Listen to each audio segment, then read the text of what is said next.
Alkisah di awal perkembangan agama Islam masa Kerajaan Demak pertengahan abad 16, hiduplah seorang adipati, Ki Pandan Arang yang hidup hanya mengejar harta, kuasa, dan keduniawian.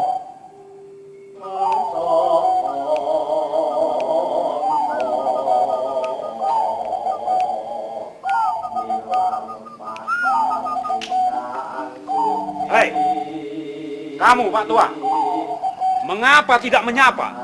Kau anggap apa aku ini? Apalah gunanya? Bukan umur seperti hamba.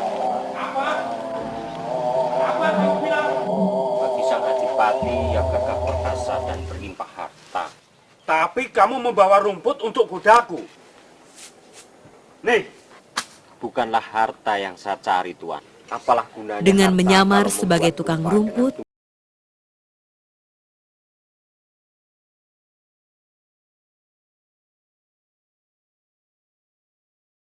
yang Tuan cari, baiklah saya akan tunjukkan tempatnya. Hei, tukang rumput! Buktikan ucapanmu. Kalau kamu bisa menunjukkan tempat harta. atas izin Allah, maka timbunan tanah dalam cangkulnya muncullah bongkahan-bongkahan emas.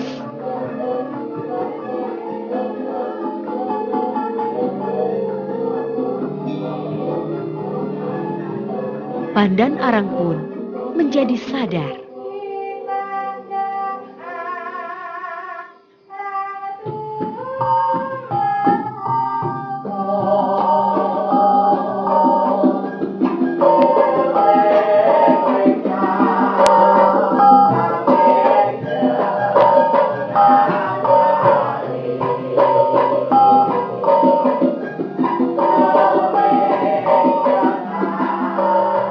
Namun, bukan termasuk Nyi Pandan Arang.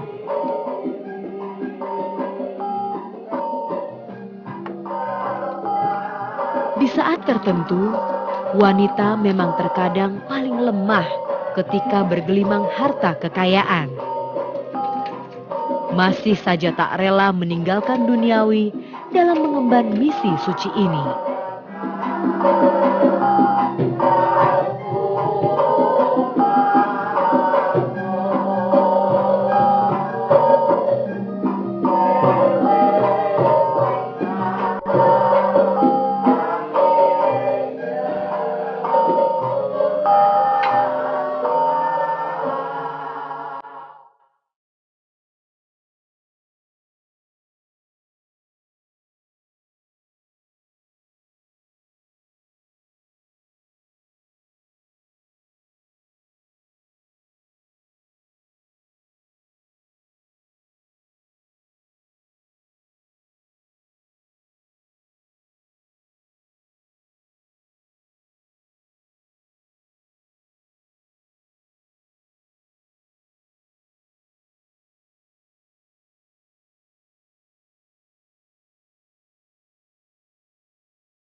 Berbagi harta untuk ikut merasakan penderitaan sesama sekaligus mensucikan diri dari kotoran duniawi adalah langkah yang ditempuh Pandan Arang selama perjalanan.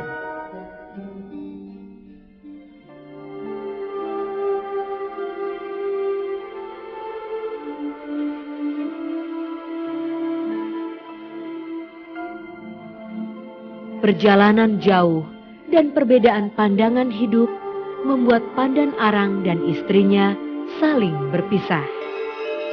Dalam keterpisahan itu, akhirnya malapetaka pun terjadi. Kita rebut harta orang ini, Kang. Nyi Pandan Arang kena rampok di tengah hutan bambu.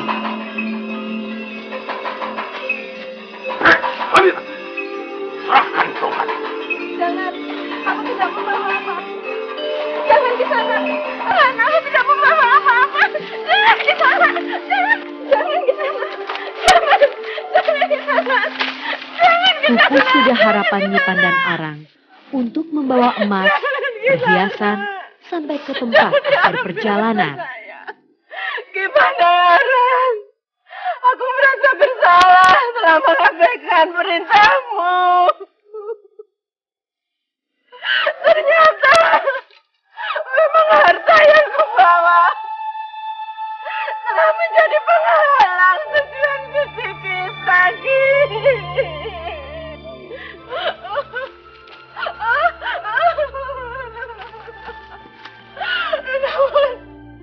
Dua orang ini Merasa juga bersalah, Ki. tapi tidak mau dipersalahkan begitu saja. Dia juga bersalah, Ki. Peristiwa ini Jadi yang salah akhirnya tiga menjadi orang, nama Ki. sebuah kota. Tiga Salah orang tiga. yang salah. Salah tiga, Ki. Minta duitnya Pak Tua. Aku tuh nggak bawa uang. Orang berjalan jauh kok nggak bawa duit. Nah, terus kalau mau makan gimana nanti? Kan lapar nggak bisa hidup. Apa ya bisa hidup tanpa duit? Kamu itu nggak bisa diam. Toh. Kamu itu selalu mengembik seperti domba. Domba kan juga makan. Artinya perlu harta. Baiklah. Kalau kamu memerlukan harta, ikuti perjalananku. Kalau kamu kuat, kamu akan mendapatkan harta yang tidak akan habis di akhirat nanti.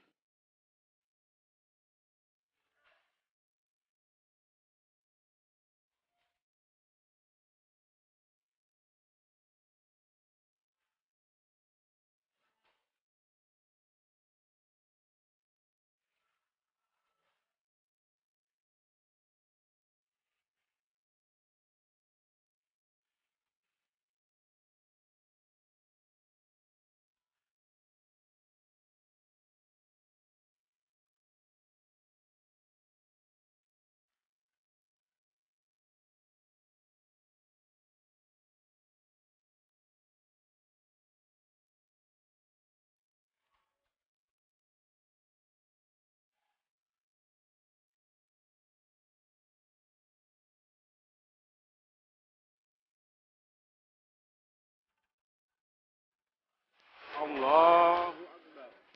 Katanya mau ke Gunung Jabal kan. Aku malah di sini di tengah kali begini. Gimana itu? Percaya lapar. Ya nggak sampai tuh. Orang ini nggak punya pikiran apa ya? Di sini suruh makan akar apa? Jengking.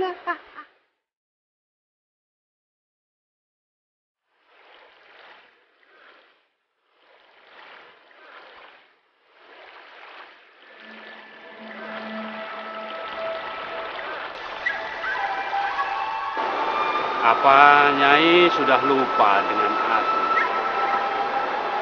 Lali.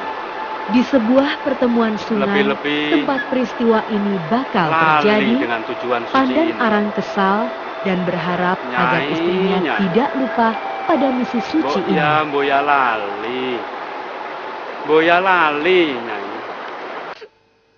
Ki. Apa kamu lupa? Demikian halnya dengan istrinya sendiri yang memohon agar tidak melupakannya. Apa kamu tega meninggalkan aku? Jauh-jauh perjalanan seperti ini. Kenapa kamu tega meninggalkan aku, Ki? Maya lali sama istrimu ini, Toki. Maya lali, Toki. Maya lali.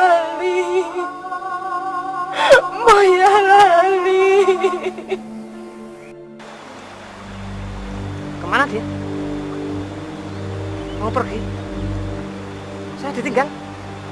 Di saat Pandan Arang akan melanjutkan perjalanan, Saya kan temannya. Nyi Pandan Arang Loh, kok ada wanita? berteriak memanggil dan mengejar sang suami. Ki, tunggu Ki. Tunggu aku Ki. Kesinilah, aku Boyolali kepadamu. Syukurlah kita bisa ketemu lagi, Ki. Kamu Boyolali Boyolali. kepadaku, Ki. Yang berarti Boyas, tidak lupa. aku Boyolali Demikian kepadamu. Pandan Arang berikrar janji pada sang istri. Baiklah. Mulai dari tempat ini sampai dengan Gunung Jabal Kap, aku tidak akan meninggalkan lagi.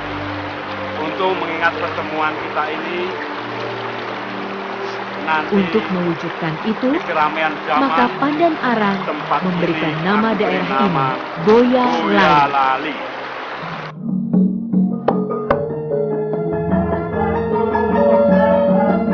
Kini, 4,5 abad setelah kehidupan Pandan Arang, Boyolali yang berubah menjadi Boyolali terukir menjadi nama kota ini.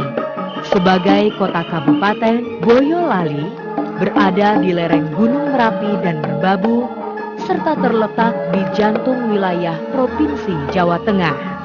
Dari letak geografis inilah, Boyolali cukup strategis dalam menunjang perekonomian. Bidang peternakan merupakan salah satu bagian yang tak terpisahkan dari sebagian masyarakat Boyolali. Di antara berbagai macam peternakan yang ada, ternak sapi perah dan sapi potong menjadi maskotnya para petani untuk dikembangkan.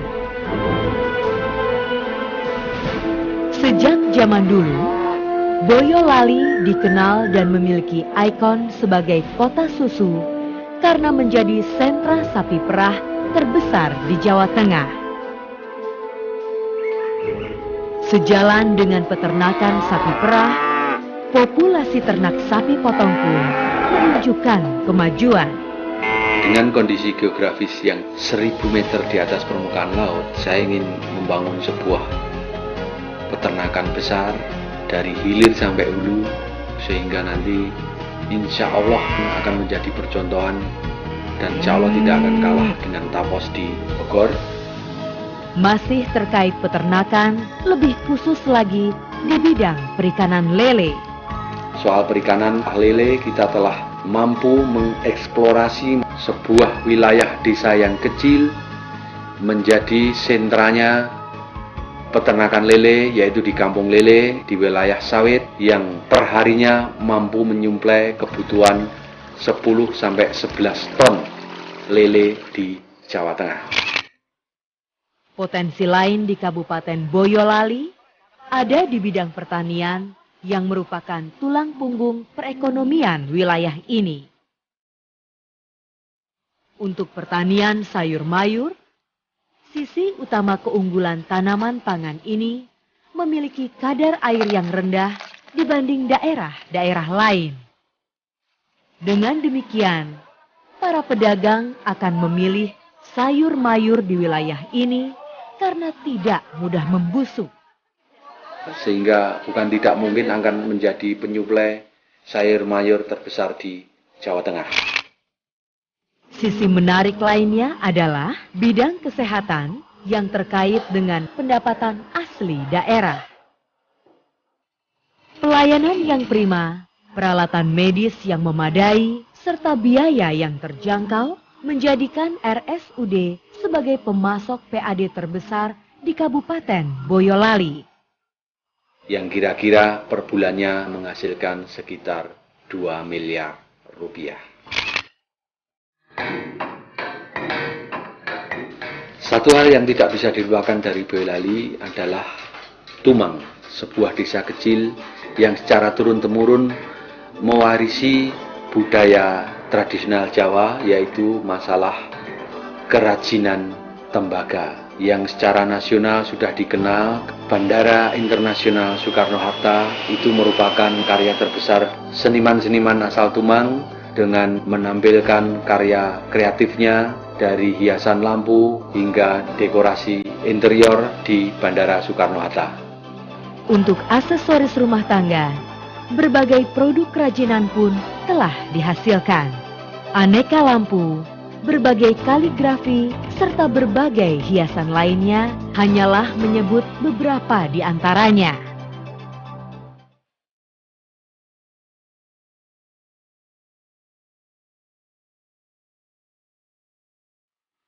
Tempat pariwisata yang menarik, tentu saja maskot kita adalah Gunung Merapi.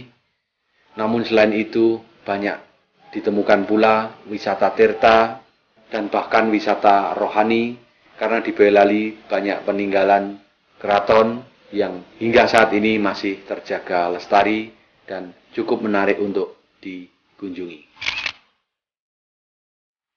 Masih ada usaha lain dalam bentuk home industry, yakni usaha pembuatan genting. Terletak di timur laut kota Boyolali, Kampung Singkil dan beberapa kampung di sekitarnya secara turun-temurun mengandalkan hidupnya dari pembuatan genting. Kampung Singkil memang telah menjadi trademark sebagai kampungnya orang membuat genting. Kabupaten Boyolali memang memiliki berbagai potensi untuk bisa dikembangkan lebih jauh lagi. Namun, bukan berarti tiada tantangan untuk membangunnya. Membangun Boyolali tidak semudah membalikkan telapak tangan. 2 tahun yang lalu saya terpilih sebagai Wakil Bupati Boyolali. Kondisi Boyolali pada waktu itu hanya memiliki PAD sebesar 38 miliar. 2 tahun kemudian kami sudah bisa meningkatkan menjadi 61 miliar untuk tahun 2007.